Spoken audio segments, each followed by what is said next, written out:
এখন যখন পুরো ভারতের নজর পশ্চিমবঙ্গের নির্বাচনী ময়দান আর প্রধানমন্ত্রী মোদির হাই ভোল্টেজ র্যালির দিকে, ঠিক সেই সময় দিল্লির পিএমের এক বন্ধ ঘরে লেখা হচ্ছিল ভারতের ইন্টারনাল সিকিউরিটির এক নতুন ইতিহাস।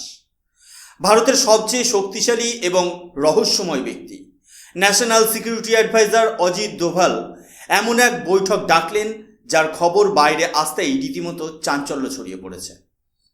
এটি কোনো সামরিক বৈঠক ছিল না কোনো বিদেশি রাষ্ট্রদূতের সাথে আলোচনা। এই বৈঠক ছিল ভারতের এক বিশেষ শ্রেণীর বুদ্ধিজীবীদের সাথে, যাকে বলা হয় মিশন ইউনিটি। ইন্ডিয়া টুডের এই হেডলাইনটা খুব ভালো করে দেখুন। এখানে পরিষ্কার বলা হয়েছে, আমরা একসঙ্গে ভাসব অথবা একসঙ্গে ডুবব। কেন হঠাৎ ভারতের মাস্টার স্ট্র্যাটেজিস্টকে এই কথা বলতে হলো? কেন এই বৈঠকটি ভারতের ন্যাশনাল সিকিউরিটির জন্য গেম চেঞ্জার হতে চলেছে? আজ আমরা এই রহস্যের পর্দাফাশ করব। নমস্কার, আমি সুশোভন। আপনারা দেখছেন অদ্ভুত অথচ বাস্তব। এই বৈঠকের সকল মাহাত্ম্য বা সিগনিফিকেন্স বুঝতে গেলে আমাদের একটু পর্দার আড়ালে উঁকি মারতে হবে। দেখুন, অজিত দোভাল এমন একজন ব্যক্তি যাকে বলা হয় ভারতের আইজ অ্যান্ড ইয়ার্স। সাধারণত এনএসএ যখন কোনো হাই লেভেল মিটিং ডাকেন, সেখানে উপস্থিত থাকেন চিফ অফ ডিফেন্স স্টাফ, র কিংবা আইবির প্রধানরা। কিন্তু 18 এপ্রিলের এই বিকেলটা ছিল একদম অন্যরকম। সাউথ ব্লকের সেই বন্ধ ঘরে তখন কোনো ইউনিফর্ম পরা সেনাকর্তা ছিলেন না, বরং সেখানে উপস্থিত ছিলেন ভারতের মুসলিম সমাজের 14 জন অত্যন্ত প্রভাবশালী এবং ইন্টেলেকচুয়াল মুখ। এদের মধ্যে ছিলেন প্রখ্যাত শিক্ষাবিদ এবং ব্যবসায়ী জাফর সারেসওয়ালা, কেপি গ্রুপের চেয়ারম্যান ফারুক প্যাটেল এবং হজ কমিটির চেয়ারম্যান কাউসার জেহান এর মতো ব্যক্তিত্বরা। ভাবুন একবার, কেন একজন ন্যাশনাল সিকিউরিটি অ্যাডভাইজার দেশের গুরুত্বপূর্ণ গোয়েন্দা ফাইল ছেড়ে এই ব্যক্তিত্বদের সাথে টানা 90 মিনিট সময় কাটালেন? আসলে দোভাল সাহেব এখানে একজন কড়া মেজাজের অফিসারের পরিবর্তে একজন অভিভাবকের ভূমিকায় ছিলেন। তিনি প্রত্যেকের কথা খুব ধৈর্য ধরে শুনেছেন। তাদের মনের গভীরে থাকা ফেয়ার বা আশঙ্কাগুলো কি, তারা বর্তমান ভারত থেকে ঠিক কী ধরনের এক্সপেকটেশন রাখছেন। দোভাল খুব স্পষ্ট করেই জানেন যে ভারতের উত্তর বা পশ্চিম সীমান্ত রক্ষা করা যতটা কঠিন, তার চেয়েও বেশি চ্যালেঞ্জিং হলো দেশের ভেতরের সোশ্যাল ফেব্রিক বা সমাজের বুনটকে শত্রুর হাত থেকে রক্ষা করা। তিনি যখন বলতে শুরু করলেন, তখন সেখানে উপস্থিত সবাই অবাক হয়ে লক্ষ্য করলেন যে তিনি কেবল ফাইলপত্র বা রিপোর্ট নিয়ে কথা বলছেন না। তার ইংরেজি এবং উর্দুর অসাধারণ মিশেল এমন সব শব্দ তিনি প্রেরণেল বা উপস্থিত করছিলেন যা প্রত্যেককে আবেগপ্রবণ করে তুলেছিল। তিনি খুব সহজভাবে বুঝিয়ে দিলেন যে অভ্যন্তরীণ শান্তি ছাড়া কোনো দেশই বিশ্বশক্তি হতে পারে না। এই আলোচনা কেবল একটি বৈঠক ছিল না, এটি ছিল ভারতের ইন্টারনাল সিকিউরিটির এক শক্তিশালী শিল্ড বা বর্ম তৈরির প্রথম ধাপ। 10 নিউজের এই আর্টিকেলের হেডলাইনটা লক্ষ্য করুন। এখানে দোভালের বক্তব্যের সেই অংশটি হাইলাইট করা হয়েছে যা এই মুহূর্তে সোশ্যাল মিডিয়ায় ভাইরাল। তিনি ভারতকে একটি বিশাল শিপ বা জাহাজের সঙ্গে তুলনা করেছেন। তিনি অত্যন্ত স্পষ্টভাবে বলেছেন, ভারত একটি এমন কাস্তি বা জাহাজ যেখানে আমরা 140 কোটি মানুষ সওয়ার হয়ে আছি। যদি কোনো বাইরের শক্তি বা ভেতরের ষড়যন্ত্রের কারণে এই জাহাজে ফুটো হয় এবং এটি ডুবতে শুরু করে, তবে এই সমুদ্রের নোনা জল এটা দেখবে না যে কে হিন্দু আর কে মুসলমান। ডুবলে আমরা সবাই একই সঙ্গে ডুবব। আর যদি আমরা সাবধানে এই জাহাজকে এগিয়ে নিয়ে যাই, তবে উন্নতির শিখরেও আমরা সবাই একই সাথে পৌঁছাব। এই বক্তব্যের গভীরতা কিন্তু সাধারণ কোনো উপদেশের চেয়ে অনেক বেশি। এটি ছিল আসলে একটা কড়া ডাইরেক্ট মেসেজ সেই সমস্ত ফরেন এলিমেন্টস বা বিদেশি শক্তিদের জন্য যারা সীমান্তের ওপারে বসে সবসময় ছক কষে যে কিভাবে ভারতের মুসলিম সম্প্রদায়কে পণ বা দাবার গুটি হিসেবে ব্যবহার করে দেশের অস্থিরতা বাড়ানো যায়।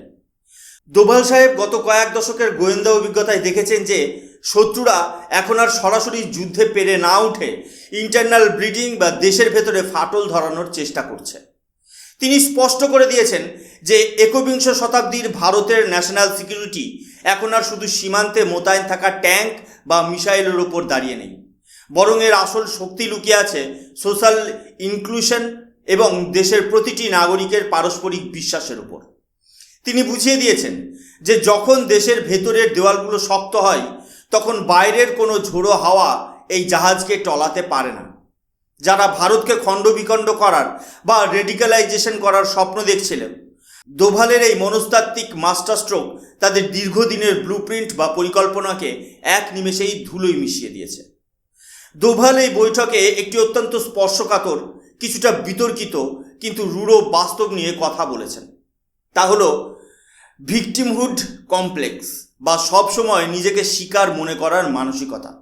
দেখুন, গত কয়েক দশকে ভারতের এক শ্রেণীর রাজনৈতিক শক্তি এবং কিছু কট্টরপন্থী সংগঠন ভারতের মুসলিমদের অবচেতন মনে এই ভয়টা ঢুকিয়ে দিয়েছে যে তারা এই দেশের দ্বিতীয় শ্রেণীর নাগরিক, তারা অসুরক্ষিত।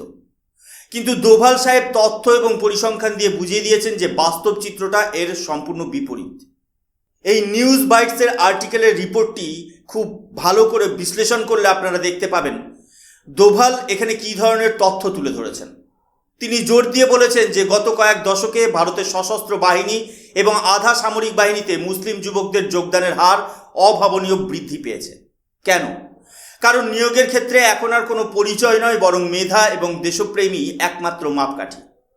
তিনি পরিষ্কারভাবে একটি বার্তা দিয়েছেন, সরকারি নীতি এখন আর কোনো বিশেষ ধর্ম বা ভোট ব্যাংকের কথা মাথায় রেখে তৈরি হয় না, বরং তা হয় নিড বেসড ডেভেলপমেন্ট বা প্রয়োজনের ভিত্তিতে। দোভাল সাহেব বিশেষভাবে উল্লেখ করেছেন সামাজিকভাবে পিছিয়ে পড়া মুসলিমদের কথা। তিনি যুক্তি দিয়েছেন যে স্বাধীনতার পর থেকে যারা শুধু বড় বড় ভাষণ শুনেছে কিন্তু উন্নয়নের আলো পায়নি, আজ সেই সাধারণ গরিব মুসলিম পরিবারের কাছে সরাসরি সরকারি প্রকল্পগুলো পৌঁছে যাচ্ছে।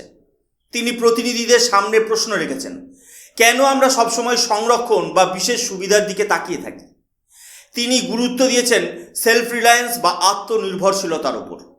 দোভাল বুঝিয়ে দিয়েছেন যে ভারতের মূল স্রোতে আসতে হলে কোনো দেওয়াল টপকাতে হয় না, শুধু নিজের দক্ষতা আর আত্মবিশ্বাস বাড়ানোই যথেষ্ট। এই মাইন্ডসেট শিফট বা চিন্তাভাবনার পরিবর্তনই ভারতের মুসলিম সমাজকে আগামীতে আরও শক্তিশালী করে তুলবে।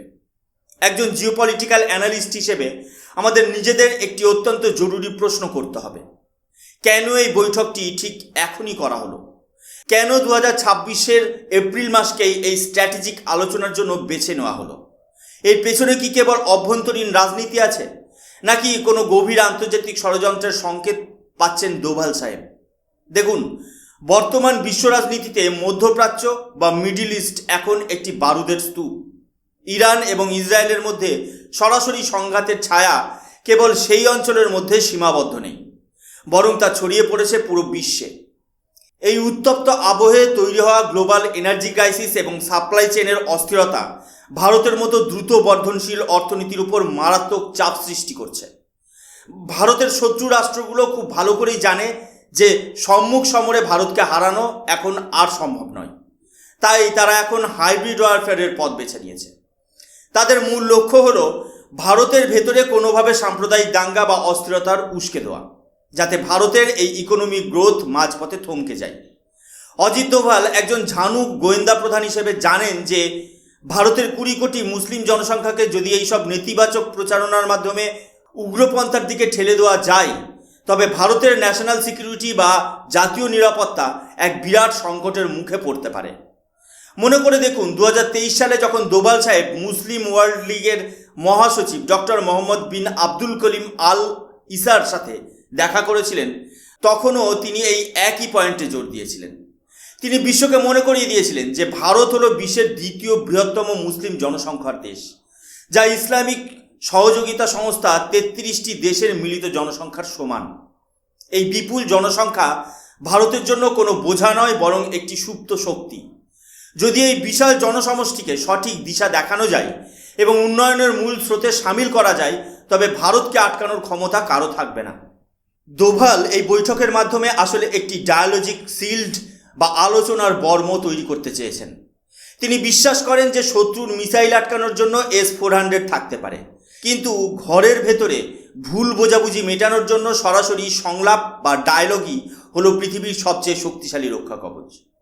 বৈঠকে আলোচনার মোড় যখন জাতীয় নিরাপত্তা থেকে অর্থনৈতিক ক্ষমতায়নের দিকে ঘুরে গেল, তখন দোভাল সাহেব একটি অত্যন্ত সংবেদনশীল কিন্তু বাস্তবমুখী ইস্যু সামনে আনলেন, তা হলো ওয়াকফ বোর্ডের বিশাল সম্পত্তি। দেখুন, এটা কোনো ছোটোখাটো পরিসংখ্যান নয়। ভারতের ওয়াকফ বোর্ডের অধীনে লক্ষ লক্ষ একর জমি এবং কোটি কোটি টাকার সম্পত্তি রয়েছে। দোভাল খুব স্পষ্ট ভাষায় তুলে ধরলেন যে যদি এই বিপুল সম্পদের সঠিক এবং স্বচ্ছ ব্যবহার নিশ্চিত করা যেত, তবে ভারতের মুসলিম সম্প্রদায়ের কোনো মানুষকেই আর দারিদ্র্য সীমার নিচে বাস করতে হতো না। কিন্তু দুর্ভাগ্যবশত গত কয়েক দশকে পুরনো রাজনীতির বেড়াজাল এবং সঠিক পরিকল্পনার অভাবে এই সম্পদ কেবল গুটি কয়েক মানুষের হাতেই বন্দী থেকে গিয়েছিল। এখন ভারত সরকারের লক্ষ্য হলো এই স্ট্যাটিক অ্যাসেট বা অচল সম্পদকে সক্রিয় করে তোলা, যাতে এর সুফল সরাসরি সাধারণ এবং আর্থিকভাবে পিছিয়ে পড়া মুসলিম পরিবারগুলোর কাছে পৌঁছাতে পারে। দোভাল সাহেব কেবল উপদেশের খাতিরে কথা বলেননি, তিনি জোর দিয়েছেন এডুকেশন এবং হেলথ কেয়ারের উপর।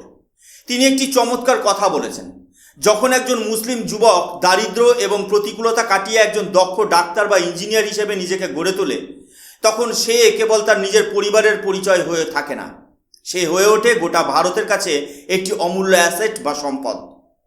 অজিত দোভালের এই চিন্তাভাবনা আসলে একটি আধুনিক ভারতের ছবি আঁকছে।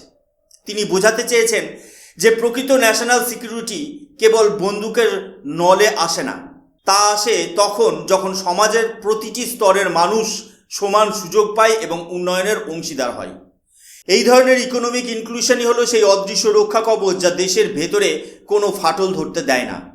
অর্থাৎ যখন একজন যুবক কর্মসংস্থান আর উজ্জ্বল ভবিষ্যতের স্বপ্ন দেখবে, তখন সে আর কোনোভাবেই বিদেশি শক্তির প্ররোচনায় বিভ্রান্ত হবে না। আর এটাই হলো ভারতের জাতীয় নিরাপত্তাকে অভেদ্য করার আসল স্ট্র্যাটেজি। অজিত দোভাল কোনো সাধারণ রাজনীতিবিদ নন, তিনি একজন স্ট্র্যাটেজিস্ট, একজন প্রাক্তন গোয়েন্দা প্রধান। তার প্রতিটি পদক্ষেপের পেছনে থাকে কয়েক বছরের পরিকল্পনা। মুসলিম সম্প্রদায়ের বুদ্ধিজীবীদের সাথে এই 1.5 ঘন্টার বৈঠক আসলে ভারতের আগামীর একটি নতুন সংকেত। তিনি প্রমাণ করে দিয়েছেন যে ভারত কেবল অস্ত্রের শক্তিতে নয়, বরং তিরঙ্গার নিচে থাকা প্রতিটি মানুষের ঐক্যবদ্ধ শক্তির উপর দাঁড়িয়ে আছে। এই বিষয়টি সেই সমস্ত শক্তিদের জন্য বড় ধাক্কা যারা ধর্মের নামে ভারতকে ভাঙার স্বপ্ন দেখে। দোভালের বার্তা পরিষ্কার, ধর্ম আলাদা হতে পারে, কিন্তু আমাদের দেশ একটাই, এবং সেই দেশের সুরক্ষার দায়িত্ব আমাদের সবার। আপনারা কি মনে করেন, অজিত দোভালের এই মিশন ইউনিটি কি ভারতের অভ্যন্তরীণ নিরাপত্তাকে আরও মজবুত করবে? কমেন্ট বক্সে আপনাদের মতামত অবশ্যই জানান। আর ভিডিওটি ভালো লাগলে লাইক করুন এবং শেয়ার করুন সবার সাথে। আমি সুশোভন আজকের মতো এখানেই শেষ করছি। দেখা হবে পরের ভিডিওতে। জয় হিন্দ, বন্দে মাতরম, ভারত মাতা কি জয়।